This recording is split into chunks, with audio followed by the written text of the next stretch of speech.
الحمدللہ رب العالمین والصلاة والسلام علی سید الانبیاء والمرسلین اعوذ باللہ من الشیطان الرجیم بسم اللہ الرحمن الرحیم۔ روحانی وظائف چینل کی طرف سے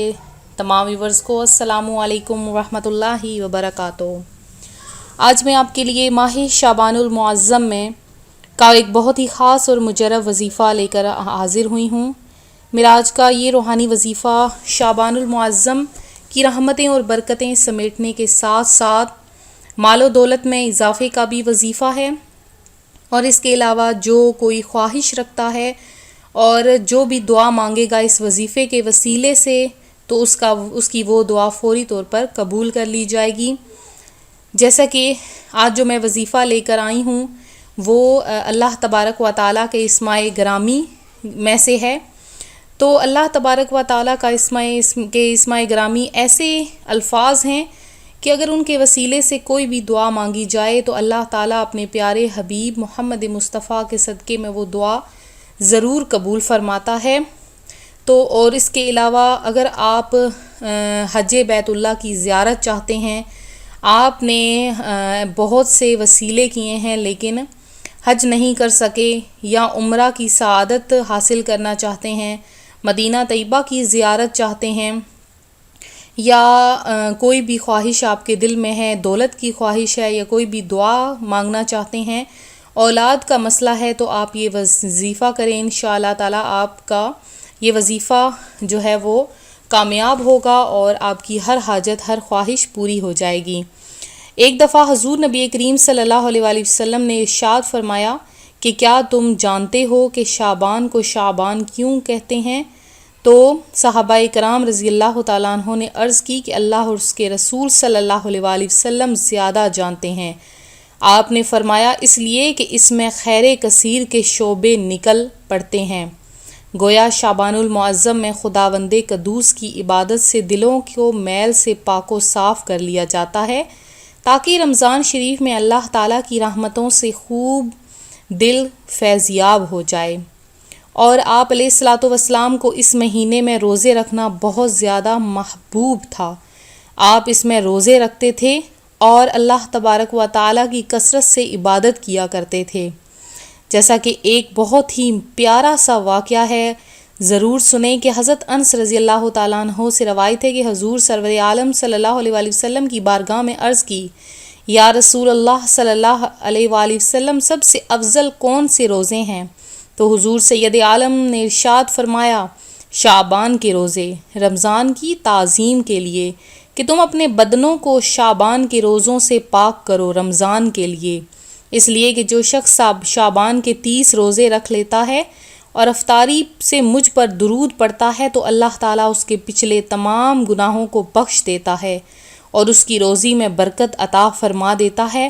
اور اس مہینے میں رحمت کے 300 دروازے کھل جاتے ہیں۔ تو یہ بہت ہی مبارک اور پیاری سی حدیث مبارکہ تھی جو میں نے آپ کو سنائی۔ آج میں آپ کو جو وظیفہ یا اللہ تبارک و تعالیٰ کے اسماء گرامی یا ماجدو اور یا رزاقو کا بتاؤں گی۔ میری ایک بہن جو بہت زیادہ پریشان تھی، مصیبتوں میں گھری ہوئی تھیں، انہوں نے میرے پاس وہ آئیں اور انہوں نے مجھ سے وظیفہ پوچھا۔ میں نے ان کو یہ وظیفہ بتایا تو ان کی جو بھی خواہش تھی وہ ان کی خواہش پوری ہو گئی، اللہ کے کرم سے ان کی وہ حاجت مراد پوری ہو گئی۔ تو میں یہ چاہتی ہوں آپ لوگ بھی یہ وظیفہ کریں، انشاءاللہ تعالیٰ آپ جو بھی حاجت اپنے دل میں رکھ کر یہ وظیفہ کریں گے وہ آپ کی حاجت پوری ہو جائے گی۔ تو آپ نے کرنا کیا ہے، کس طرح سے یہ وظیفہ کرنا ہے؟ جب آپ کوئی بھی نماز پڑھیں، یا ویسے تو اگر آپ چلتے پھرتے بھی یہ اس میں مبارک پڑھتے رہیں تو آپ کی ایک ہی دن میں حاجت پوری ہو جائے گی، لیکن اس سے پہلے آپ لوگ یہ کریں کہ 2 رکعت صلاۃ الحاجات کے پڑھ لیں۔ 2 رکعت صلاۃ الحاجات کے آپ نے کس طرح سے پڑھنے ہیں کہ آپ 2 رکعت نماز نفل کی نیت کر لیں اور بندگی اللہ تعالیٰ کے، اور اس میں آپ 3 مرتبہ قل هو اللہ احد یعنی سورہ اخلاص آپ 3 مرتبہ پڑھ لیں، اور جب آپ اس نماز سے فارغ ہو جائیں تو اس کے بعد آپ نے وہیں جائے نماز کے اوپر بیٹھ کر آپ نے اول آخر 21 مرتبہ درود پاک پڑھنا ہے۔ درود پاک آپ کوئی سا بھی پڑھ سکتے ہیں، صلی اللہ تعالی علی محمد صلی اللہ علیہ وآلہ وسلم آپ پڑھ لیں، اور درود پاک پڑھنے کے بعد آپ نے یہ وظیفہ کرنا ہے، آپ نے 333 مرتبہ آپ نے یا ماجدو یا رزاقو، یا ماجدو یا رزاقو، یہ آپ نے 333 مرتبہ پڑھ لینا ہے۔ پڑھ کر آپ نے آخر میں پھر سے 21 مرتبہ درود پاک پڑھنا ہے،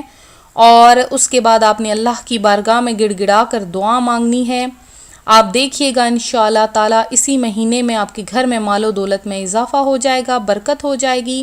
آپ کے کاروبار میں برکت ہو جائے گی، اور آپ جو بھی دعا مانگیں گے آپ کی وہ دعا پوری ہو جائے گی۔ آپ کا اگر کاروبار نہیں چل رہا تو بھی آپ یہ وظیفہ کر سکتے ہیں، اولاد کے لیے بھی یہ وظیفہ کر سکتے ہیں۔ ماہ شعبان کے وسیلے سے، آقا کریم کے مہینے سے آپ دعا مانگیں، آپ کی دعا ضرور قبول ہوگی۔ تو میں امید کرتی ہوں میرا آج کا یہ روحانی وظیفہ آپ کو پسند آیا ہوگا۔ اسی طرح سے مزید روحانی وظائف حاصل کرنے کے لیے ہمارا چینل روحانی وظائف ضرور سبسکرائب کریں، بیل آئیکن کا بٹن بھی پریس کر لیں، تاکہ اسی طرح کی جو بھی میں نئی ویڈیو اپلوڈ کروں آپ تک بآسانی اس کا نوٹیفیکیشن پہنچ جائے۔ جن بہنوں بھائیوں نے دعا میں حصہ لینا ہے اپنا نام ہمیں کمنٹ سیشن میں میسج کر دیں، انشاءاللہ ان کے لیے خصوصی دعا کا اہتمام کروایا جائے گا۔ تو ملتے ہیں اگلے وظیفے کے ساتھ، اپنی دعاؤں میں یاد رکھیے گا، اپنا خیال رکھیے گا، فی امان اللہ۔